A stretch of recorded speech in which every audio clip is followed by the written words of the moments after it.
मुंगसे गावातील मुंगसरा गावातील हितेश पटेल यांच्या सुभाष पाळेकर यांच्या सल्ल्यानुसार जी शेती पद्धतीने जी नैसर्गिक शेती डेव्हलप केलेली आहे आणि त्यांच्यासाठी शिवार फेरीसाठी आज आपण आपले मार्गदर्शक किंवा ज्यांनी आपल्याला ही शेती करण्यासाठी प्रवृत्त केले असे सुभाष पाळेकर सर आज आपल्याबरोबर शिवार फेरीसाठी उपलब्ध आहेत.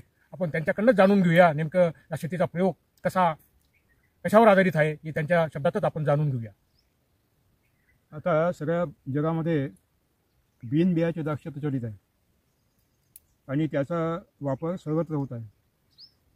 वास्तविक बियाचे द्राक्ष कधीच नव्हते, तो अपवाद होता. 1000 वेलीमध्ये एखादी वेल बियाची निघायची. ती नपुसक वेल, जसे 1000 बायामध्ये एखादी वांजुटी बाई असते किंवा 1000 पुरुषामध्ये एखादा नपुसक पुरुष असतो, तशी निसर्गातली विकृती म्हणून ती वेल अशी असायची, ज्यामध्ये बिया नसायच्या. आणि मग काही लोकांनी अशी वेगळीच वेल दिसते आहे म्हणून त्या वेलीला वेगळं केलं, त्याच्या काड्या लावल्या आणि त्या वाढवल्या, त्याला नाव दिलं थॉम्सन सीडलेस आणि मग ती जगभर पसरली. वास्तविक विज्ञानाने सिद्ध केलेलं आहे की द्राक्षांचे जे बियाचे द्राक्ष असतात त्या बियामध्ये द्राक्षाखळाच्या 90% पोषण मूल्य असतात, 90% औषधी मूल्य असतात आणि बियामध्ये पोषण मूल्य आणि औषधी मूल्य अत्यंत कमी असतात. म्हणजे बियाच आपल्या पोटात गेल्या पाहिजे. त्या बिया न पाठवता यांनी बियाच्या जाती विकसित केल्या आणि नपुसक द्राक्ष लोकांना खायला घातले. याचा परिणाम आज आपण भोगतो आहोत की हार्मोनल इम्बॅलन्स म्हणजे हार्मोनचं जे असंतुलन निर्माण झालेलं आहे त्यातून शरीरामध्ये विकृती आलेल्या आहेत. पहिले 16 वर्षाची मुलगी, तिला ऋतुस्नात व्हायची पाळी यायची, मासिक पाळी. आज 8 वर्षाच्या मुलीला मासिक पाळी यायला लागलेली आहे. पहिले टेस्ट ट्यूब बेबीचे दवाखाने नसायचे कारण जे स्त्री बीज वायू काय फॅलोपियन ट्यूब ती मोकळी असायची, त्याच्यामुळं गर्भाशयामध्ये गर्भधारणात सहज सोपी व्हायची आणि मुलं व्हायची. आज ते जे फॅलोपियन ट्यूब आहे, स्त्री बीज वाहिका आहे, ती बंद झालेली आहे, ती उघडतच नाही आहे. त्यामुळे स्त्री बीज बाहेर निघत नाही, फलन होत नाही आणि मग गर्भधारणा होत नाही.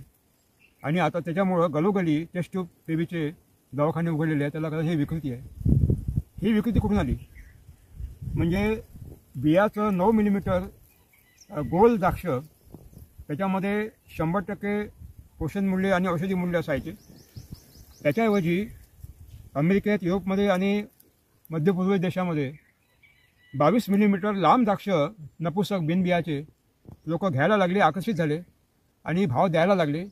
म्हणून 9 मिलीमीटरचे गोल द्राक्ष याची लांबी वाढवण्यासाठी नपुसक म्हणजे बियाच्या द्राक्षाला जिबेलिक ॲसिडमध्ये डिपिंग करून किंवा फवारणी करून त्याची लांबी वाढवण्याचा प्रयत्न झाला. आणि हे लांबी का वाढली, कशी वाढली? 9 मिलीमीटरचे द्राक्ष जेव्हा 22 मिलीमीटर होतात किंवा 18 मिलीमीटर होतात, याचा अर्थ पेशींची अनिर्बंध वाढ होते.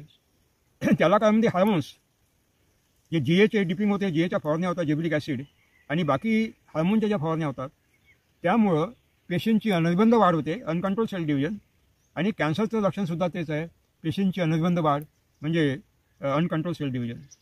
म्हणजे एक तर बियाची द्राक्ष नपुसक द्राक्ष लोकांना खाऊ घालून त्यांना पोषण मूल्य मिळत नाही, बिमाऱ्या रोग होतात आणि त्यातल्या त्यात हे हार्मोनची ट्रीटमेंट करून डिपिंग करून 22 मिलीमीटर 18 मिलीमीटर लांब द्राक्ष लोकांना खाऊ घालून शरीरामध्ये मानवनिर्मित हार्मोन्स पाठवल्या जातात. हार्मोनचं असंतुलन होतं आणि त्याचे अत्यंत घातक परिणाम महिलावर, पुरुषावर, माणसावर होतात, मुलावर होतात. नपुसकता वाढली आहे. मुलांच्या पूबीजामध्ये, सिमेनमध्ये जे पुरुष अणू असतात त्यांची संख्या घटलेली आहे. स्त्री बीज वाहिका खुलत नाही आहे आणि म्हणून वांझोटीपणा वाढलेला आहे, नपुसकता वाढलेली आहे. आणि याचा विशेष परिणाम म्हणजे DNA जो जन्नुक रचना असते त्याचं स्थानांतर झालेलं आहे स्वयंउत्परिवर्तन क्रियेने, इंटरनल म्युटेशनना. हे सगळे परिणाम रासायनिक खत, कीटनाशक औषधं, बुरशीनाशक औषधं, तणनाशकं आणि हे जीएसारखे जे हार्मोन्स फवारले जातात त्याचे अत्यंत विघातक परिणाम मानवाच्या स्वास्थ्यावर होत आहे. आणि परिणामी माणूस डायबिटीस, हार्ट अटॅक, कॅन्सरनं घरोघरी आता पेशंट दिसत आहेत, जे पहिले नव्हते. आणि याचं कारण म्हणजे ही रासायनिक शेती, रासायनिक शेतीमध्ये हार्मोनचं, कीटनाशकांचं आणि रासायनिक खतांचं अत्यंत वाढतं प्रमाण. सेंद्रिय शेतीमध्ये ऑर्गॅनिक फार्मिंगमध्ये सुद्धा